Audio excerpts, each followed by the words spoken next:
এই যে ডক্টর ইনুস সাহেব যাওয়ার আগে বিবাহিত মেয়েদের জন্য বিশাল বড় একটা বাস খাওয়ার ব্যবস্থা করে দিয়ে গেলেন, এটা কি তিনি ঠিক কাজ করলেন? হাইকোর্ট থেকে কিন্তু আজকে একটা নূতন সিদ্ধান্ত নিয়েছেন, আপনারা হয়তো এতক্ষণে সবাই অবগত হয়ে গেছেন।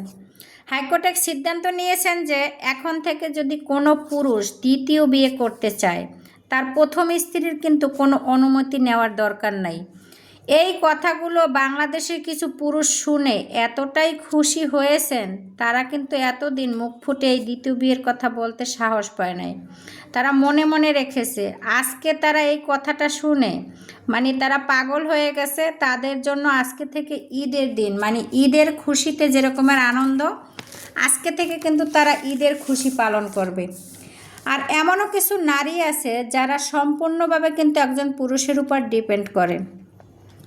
সেই সব নারীদের উদ্দেশ্যে আমি আজকে একটা কথা বলবো, যেসব নারীরা আপনারা স্বামীর উপর ডিপেন্ড করে আছেন, আপনারা নিজের পায়ে দাঁড়ানোর চেষ্টা করুন, নিজে কিছু করে খাওয়ার চেষ্টা করুন।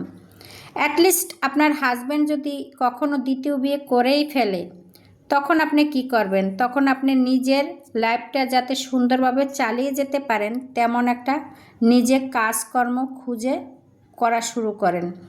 এই স্বামী মানুষ, এদেরকে বিশ্বাস করতে নাই। এরা ঘরে বউ থাকা অবস্থায় কিন্তু প্রতিনিয়ত 2, 4, 10টা এরকমের পরকীয়া প্রেমিক মোবাইলের ভিতরে আছে, চ্যাটিংয়ে আছে, হোয়াটসঅ্যাপ, ইমো, ইনস্টাগ্রাম, ফেসবুক সব কিছুর মধ্যে এরকমের 10-12টা অলরেডি থাকেই। এরপরও গোপনেও কিন্তু অনেকে অনেক জায়গা বিয়ে করে গোপনে রেখে দেয়। সেখানে যদি এখন বাস্তবেই সরকার থেকে অনুমতি পেয়ে যায় যে তারা এখন দ্বিতীয় বিয়ে করতে পারবে বউয়ের অনুমতি ছাড়াই, তো এরা তো এখন ঈদের খুশি আর কি, তারা এখন আকাশে উঠবে। তো এজন্যই বলি যে এরকমের কাজ যদি প্রত্যেকটা স্বামী করে, তো আমরা নারীরা তো সবসময় অসহায়। তো এজন্য প্রত্যেকটা নারীর কিন্তু ওই যে শিখা খানের মতো রূপ নেওয়া দরকার আছে।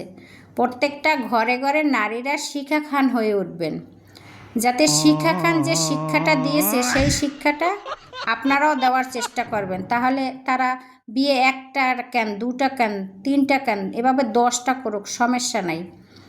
আর তারা বিয়ে করবে সেটা ভালো কথা, বিয়ে করার অনুমতি পেয়েছে কোর্ট থেকে, সেটাও ভালো কথা। কিন্তু কোর্ট থেকে তো এই অনুমতিটা দেওয়া হয় না যে বিয়ের পরে শিখা খানের মতো কাজটা করে দেওয়া যাবে না ঘরের স্ত্রী।